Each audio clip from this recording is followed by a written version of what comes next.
In reduction, before sunrise on a Friday in October, soldiers moved through the streets of Paris carrying sealed orders they were forbidden to open until nightfall had passed. Inside those parchments was a single command: arrest every Templar in the kingdom. 2 centuries earlier, 9 knights had sworn poverty in Jerusalem. Now their heirs were the richest men in Europe, and by morning they would be prisoners in their own commanderies. This is not merely a story of 2 military orders born from the same war. It is a story about what a civilization chooses to protect and what price it eventually demands from those who guard it too well. One order built an empire of gold and vanished in a single generation. The other built an infirmary and outlived every kingdom that once surrounded it. In this video, we ask an old question through medieval iron and modern memory. Does power that serves outlast power that merely accumulates?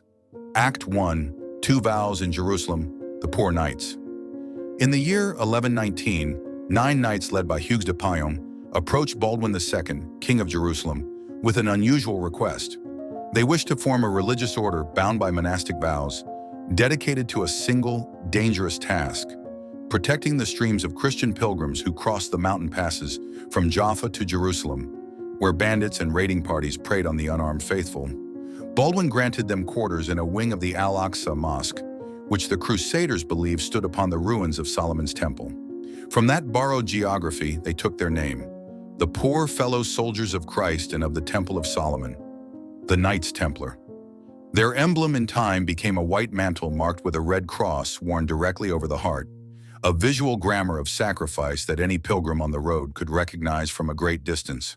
Their founding charter, later formalized under the influence of Bernard of Clairvaux, fused 2 identities that medieval Europe had rarely allowed to coexist: the monk and the soldier, the Hospitallers of St. John. The Knights Hospitaller predate the Templars by roughly 2 decades and were born from a different impulse entirely. Around 1099, a community organized around the Hospital of St. John in Jerusalem was already caring for the poor, the sick, and the exhausted pilgrims who arrived at the Holy City in no condition to defend themselves. Only after the wars intensified did this charitable brotherhood acquire a military wing, absorbing knights and men-at-arms while never abandoning its original hospital mission. Their black mantle bore an 8-pointed white cross, later remembered as the Maltese cross, a symbol that would travel through 6 centuries and 3 seas before finding its final home. Here, at the very root of both institutions, lies the first divergence disguised as similarity. Both wore a cross, both took up the sword, but one order was built to guard the road, and the other was built to heal the traveler who had already been wounded upon it. That single difference in founding purpose would decide, centuries later, which of them the world would still recognize. It is tempting, watching this founding moment from 9 centuries away, to imagine the 2 orders as rivals from the outset. They were not.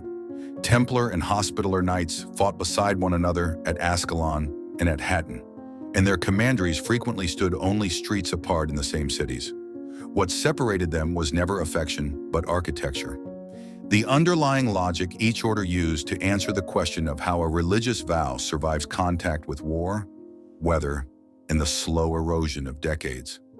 A vow to guard a road is a vow with an expiration date built into it, tied to the fate of that specific road.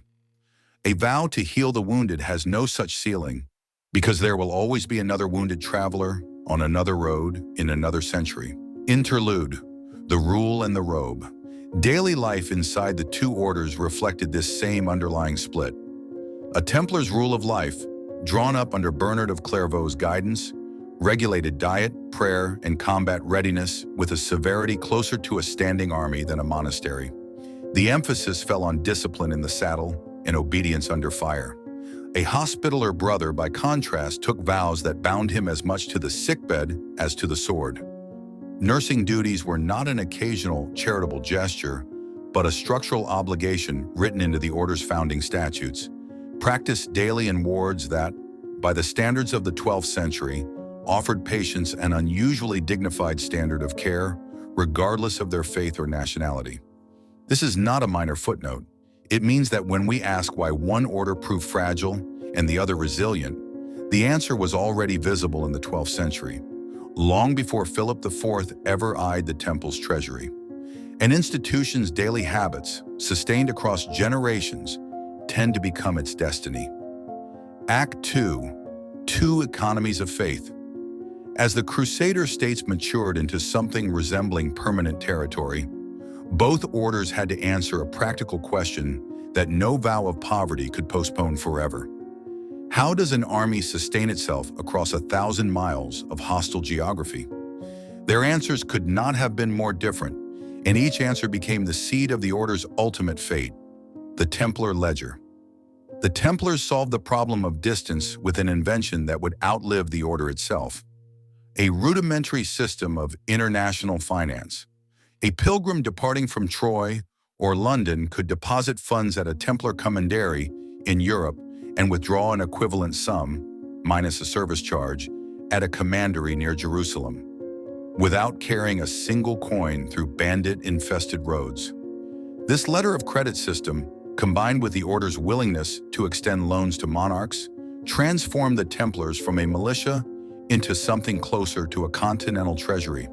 By the early 14th century, they held castles, farmland, ships, and financial obligations from the crowns of France and England alike. Wealth untempered by need becomes, in time, its own justification for envy. It is worth pausing on the irony embedded in this achievement. An order founded on a vow of personal poverty had, through collective discipline and reputation for incorruptibility, become the single most trusted financial institution in Christendom. Individual Templars owned nothing. The order owned nearly everything that mattered. The Hospitaller infirmary. The Hospitallers pursued no comparable financial architecture. Their revenue came from land holdings, tithes, and the traditional patronage systems of feudal Europe. Substantial, but never approaching the liquidity of the Templar network. What the Hospitallers accumulated instead was operational knowledge. The management of large hospitals, the logistics of caring for hundreds of wounded and sick pilgrims simultaneously, and eventually the naval expertise required to move men, supplies, and the injured across the Mediterranean. Where the Templars built a bank, the Hospitallers built an institution that could relocate, adapt, and still perform its founding function anywhere it landed. There is a useful modern analogy here, one worth pausing on before we return to the 13th century. A financial institution is only as strong as the political stability of the territory that hosts it.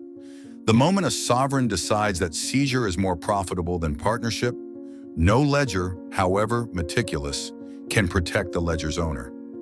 A medical institution, by contrast, is portable in a way capital never fully is.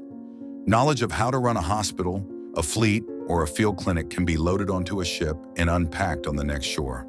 The Hospitallers were, in this narrow but crucial sense, exporting a skill rather than storing a treasure. Act 3. The Fire of Paris. By 1307, King Philip IV of France was deeply indebted to the Templars and increasingly alarmed by an order that answered to the Pope rather than to any national crown, that held fortified properties throughout his kingdom, and that possessed liquid wealth no monarch of the era could easily match.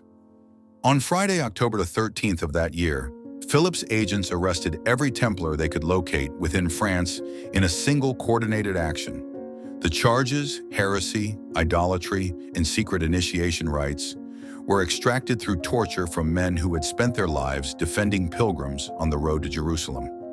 Confessions obtained under torture proved unsurprisingly exactly what the torturers required them to prove. Pope Clement V, under sustained pressure from the French crown, dissolved the order formally in 1312. Jacques de Molay, the order's final Grand Master, was burned at the stake in 1314 after retracting his forced confession. Within a period shorter than a single human generation, an institution that had stood for nearly 2 centuries and had once held more liquid capital than most European kingdoms ceased to exist entirely. Its properties were transferred in large part to the Hospitallers, the order's old comrades in arms, now its unlikely inheritors. What destroyed the Templars was not military defeat on any battlefield. It was the same asset that had made them indispensable. Their wealth had grown large enough and portable enough to threaten the solvency and authority of a king who owed them money and answered to no one but himself. Act 4. The Long Voyage. The Hospitallers faced the same catastrophic loss of the Holy Land that doomed the Crusader states generally. Yet their response reveals the second great divergence between the two orders. Rather than clustering their remaining strength around a fixed geography and a fixed source of income, the Hospitallers simply relocated, first to Cyprus after the fall of Acre in 1291, then to the island of Rhodes, which they fortified and held against Mamluk and later Ottoman assault for over 200 years. When Suleiman the Magnificent finally forced their surrender at Rhodes in 1522, the Hospitallers did not dissolve. They negotiated an honorable withdrawal, sailed west, and in 1530 accepted the barren island of Malta from Charles V in exchange for a token annual rent of a single falcon. There, in 1565, a garrison of a few thousand Hospitaller knights withstood a siege by an Ottoman force many times their number, a defense still remembered as one of the pivotal military stands of the early modern Mediterranean. This capacity to lose a territory and simply become a naval power somewhere else was not incidental. It was the direct institutional consequence of an order whose founding purpose, caring for the sick and vulnerable, could be practiced on any coastline, in any century, under any flag. The Templars' purpose was tied to guarding a specific road to a specific city. When Jerusalem fell, that purpose collapsed with it, leaving only the wealth behind. And wealth, unlike a hospital ward, invites seizure rather than sympathy. Into the present, the order lost Malta itself to Napoleon in 1798, yet it survived even that. Today, the Sovereign Military Order of Malta persists as a sovereign entity under international law, without territory, maintaining diplomatic relations with more than 100 states and operating hospitals, ambulance corps, and humanitarian missions on every populated continent. 9 centuries after a small hospice cared for exhausted pilgrims in Jerusalem, the same institutional lineage still measures its purpose in patients treated rather than treasure banked. Act 5. What the Wheel Remembers. Medieval historians who never met each other, writing in different languages on opposite ends of the same civilizational memory, arrived independently at a shared suspicion.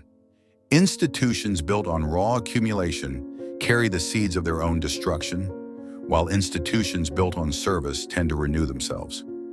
The 14th century North African historian Ibn Khaldun, writing not long after the Templars' destruction, described dynasties and institutions as passing through a life cycle bound to group solidarity, or asabiya, the cohesive social bond that first builds power, and later, once luxury and wealth replace shared purpose, dissolves it from within. Luxury and ease corrupt the group, feeling that first made a dynasty great. Read against the Templars, the pattern is almost uncomfortably precise. A fraternity founded on shared poverty and shared danger accumulated wealth so vast that it eventually severed the order from the very solidarity that had built it, leaving it exposed, envied by kings, resented by debtors, and defended by no popular constituency willing to intervene when the arrest came. Niccolò Machiavelli, writing 2 centuries later in a Florence that understood the fragility of fortune better than most, drew a related distinction between virtù, the disciplined capacity to adapt one's methods to shifting circumstance, and fortuna, the unpredictable tide of events that punishes rigidity. A prince who adapts his conduct to the times will prosper. One who does not will fail. The Hospitallers, whatever their theological or military failings across 9 centuries, possessed virtù in exactly Machiavelli's sense. When Jerusalem fell, they moved to Cyprus. When Cyprus proved untenable, they moved to Rhodes. When Rhodes finally fell after 2 centuries of resistance, they moved to Malta. Each collapse became a relocation rather than an ending, because the order's core function, tending the wounded, required no fixed capital and no particular geography, only a coastline and a purpose. Persian literature offers its own, older warning on this same theme. Ferdowsi's Shahnameh returns again and again to kings whose splendor precedes their fall. Jamshid, whose pride in his own magnificence cost him his throne, is perhaps the clearest mirror the Persian tradition offers to the Templar story. A glory so complete that it forgets its own impermanence. When pride entered his heart, he forgot the source of his own royal light. None of these three traditions, North African historiography, Florentine political theory, or Persian epic poetry, were in conversation with one another. That they converged so closely on the same insight, applied here to two crusading orders that never read any of them, suggests the pattern is not a coincidence of medieval European politics, but something closer to a recurring law of institutional life. Act 6. Conclusion. What survives? Stand today at the ruins of a Templar commandery in the French countryside, and you will find grass growing through the foundation stones of what was once the wealthiest treasury in Europe. Walk instead into an Order of Malta field hospital, in a refugee camp, in a disaster zone, in a city ward, and you will find the same 8-pointed cross still stitched onto the same dark cloth its bearers wore at Rhodes and at Malta 500 years ago, still doing the one thing it was originally built to do. The Templars gave medieval Europe its first working model of international finance, and history has not forgotten that contribution, but the institution itself did not survive its own success, because it built its identity around an asset that could be seized, taxed, envied, and ultimately destroyed by a single indebted king with sufficient patience. The Hospitallers built their identity around an act that could never be confiscated, because the wounded, the sick, and the frightened traveler are a resource no conqueror can seize and no treasury can deplete.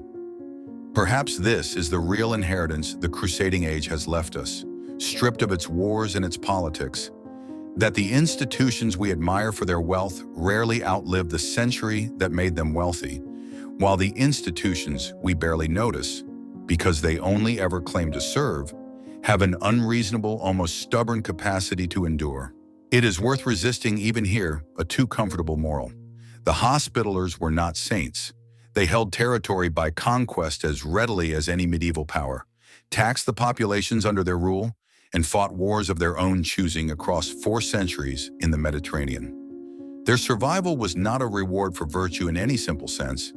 It was, more precisely, the structural advantage of an institution whose core competency could not be confiscated. History rarely repays goodness directly. What it does seem to reward again and again, across traditions as distant as Ibn Khaldun's Maghreb and Ferdowsi's Persia, is the capacity to remain useful after the original reason for existing has already been swept away. What is built to serve tends to find a reason to continue. What is built only to accumulate must eventually answer for what it has taken. This has been Lipar, marking the end of this chapter in human philosophy and history. If this narrative resonated with you, please leave a comment below, subscribe, and like the video to support the channel. Thank you for watching.